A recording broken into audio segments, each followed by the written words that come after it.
स्वागत आहे नंदादीप लाईफस्टाईलमध्ये। आज माझ्या मिस्टरांनी आणला एक नवीन माठ आणि ते मला म्हटले लवकर माठ धुवून पाणी भर आणि मला थंड थंड पाणी प्यायला दे। तर मी त्यांना म्हटलं असंच हा माठ लवकर स्वच्छ होत नाही, तर पूर्ण एक दिवस लागतो हा माठ स्वच्छ व्हायला। तर ते म्हटले कसं काय, तर त्यावरून मला सुचलं की चला आपण हा व्हिडिओ शेअर करूया। तर नवीन माठ कसा वापरावा त्याबद्दल आजचा व्हिडिओ आहे। तर माठ आणल्याबरोबर सर्वात अगोदर स्वच्छ धुवून घ्यायचा, साध्या पाण्याने स्वच्छ धुवायचा। आता सध्या चालू आहे उन्हाळा आणि त्यातल्या त्यात तापमान सुद्धा खूप वाढलेलं आहे। तर अशा कडकडीत उन्हाळ्यामध्ये थंडगार पाणी सर्वांनाच प्यायला आवडतं, पण कितीही कडकडीत उन्हाळा असला किंवा ऊन असलं तरी सुद्धा आम्हाला फ्रीजमधलं पाणी प्यायला आवडत नाही, तर माठातलंच पाणी प्यायला आवडतं। आणि तुम्हीही सर्वांनी कितीही थंड पाणी प्यावं असं वाटलं तरी सुद्धा फ्रीजमधलं पाणी पिऊ नये, तर माठातलं पाणी प्या। जर तुमच्याकडे माठ नसेल तर लवकर बाजारात जाऊन माठ घेऊन या। सध्या बाजारात खूप माठ विकायला आलेले आहेत। माठातलं पाणी आरोग्यासाठी चांगलं असतं आणि फ्रीजच्या पाण्याने काही ना काही त्रास होतच असतो, त्यामुळे फ्रीजचं पाणी कधीही पिऊ नये। कितीही उन्हाळा असला, कडकडीत ऊन असलं तरी सुद्धा माठातलं पाणी प्यावं। आणि जर तुम्हाला असं वाटत असेल की माठातलं पाणीही फ्रीजसारखं थंड असावं तर होऊ शकतं, माठातलं पाणीसुद्धा फ्रीजसारखं थंड होऊ शकतं। तरी अशा पद्धतीने नवीन माठ वापरायला काढायचा, त्यामुळे माठातलं पाणी फ्रीजसारखं थंड होतं। तर मी इथे अगोदर माठ स्वच्छ धुतलेला आहे साध्या पाण्याने, त्यानंतर माठ भरून घेतला। भरून घेतलेला माठ एक दिवसभर आणि एक रात्रभर असाच भरून ठेवायचा। असाच माठ भरून ठेवल्यामुळे माठामध्ये जे काही मातीचे कण असतात ते निघून जातात आणि दुसऱ्या दिवशी सकाळी हा माठ पुन्हा रिकामा करून घ्यायचा। तर या माठातल्या पाण्याचा थोडासा वास येतो मातीचा, त्यामुळे हे पूर्ण पाणी फेकून द्यायचं किंवा झाडाला टाकायचं। तर या भरलेल्या माठातलं पाणी मी अशा पद्धतीने सोडून दिलेलं आहे। एकदम भरलेला माठ उचलायचा नाही, कारण की माठ फुटण्याची शक्यता असते। तो नवीन माठ आहे, आपल्याला काही माहीत नाही की तो कसा आहे आणि आजकाल काही एवढे जडवड माठ येत नाहीत। पूर्वी कसे खूप जडवड माठ कुंभार घडवायचे, आमच्या घरी जुने माठ अजून आहेत आणि रांजणं पण खूप जडवड असायचे।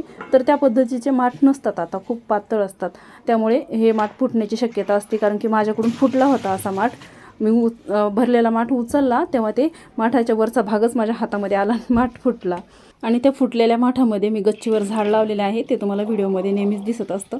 आता बघा, माठातलं पाणी पूर्ण खाली केल्यानंतर त्यामध्ये मी मीठ टाकलेलं आहे। तर 4-5 चमचे मीठ घालायचं आणि त्यानंतर कपडा घ्यायचा एखादा कॉटनचा आणि त्या कपड्याने माठ आतमधून चांगला चोळून हाताने धुवून घ्यायचा, जेणेकरून माठामध्ये जे काही मातीचे कण राहिलेले असतील ते निघून जातील।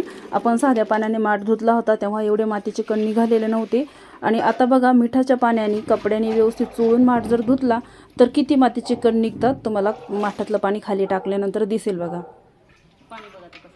तर इथे बघू शकता किती खराब पाणी निघालेलं आहे। तर मिठाच्या पाण्याने माठ धुतल्यामुळे मातीचे सर्व कण निघून जातात आणि माठाचे जे छिद्र असतात बारीक बारीक ते मोकळे होतात। आणि अशा पद्धतीने जर माठ धुतला आणि माठाचे छिद्र मोकळे झाले तर पाणी अगदी फ्रीजसारखं थंड होतं। तुम्ही एकदा नक्की करून पहा। तुमच्याकडे जुना माठ असेल तरीसुद्धा तुम्ही या पद्धतीने एकदा धुवून बघा माठ। आणि जुना माठ असेल तर आतून बाहेरून मीठ चांगलं चोळून घ्यायचं, 5 मिनिटं तसंच ठेवायचं, त्यानंतर माठ धुवायचा। आता इथे बघू शकता तुम्ही, मी मिठाच्या पाण्याने माठ धुतला, त्यानंतर पुन्हा एकदा साध्या पाण्याने धुतला। माठ अगदी स्वच्छ झालेला आहे आणि आता मी माठामध्ये प्यायचं पाणी भरून ठेवलेलं आहे। आता अशा पद्धतीने माठ भरून ठेवला तर रात्री भरून ठेवला तर सकाळपर्यंत अगदी फ्रीजसारखं पाणी थंड होतं। आणि मी तर सकाळी माठ भरलेला आहे आणि दुपारच्या वेळेलाच अगदी खूप थंड पाणी झालेलं आहे। तसं तर पाणी खूपच लवकर थंड व्हायला सुरुवात झाली, पण अगदी फ्रीजसारखं म्हटलं तर दुपारपर्यंत खूप छान थंड झालं।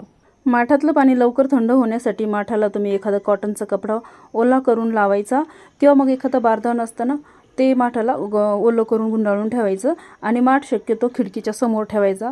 माठाला हवा लागली पाहिजे, हवा लागल्यामुळं पाणी लवकर थंड होतं। चला तर मग तुम्हीही आजपासून फ्रीजचं पाणी पिणं बंद करा आणि माठातलं पाणी प्यायला सुरुवात करा। माठातलं पाणी प्यायला सुद्धा खूप छान चवदार लागतं। तर आजच्या व्हिडिओमध्ये इतकंच। व्हिडिओ आवडला असेल तर लाईक करा, चॅनलला सबस्क्राईब करा आणि बेल आयकॉन दाबायला विसरू नका। पुन्हा भेटूया अशाच एका नवीन व्हिडिओसोबत नंदादीप लाईफस्टाईलमध्ये। तोपर्यंत बाय बाय।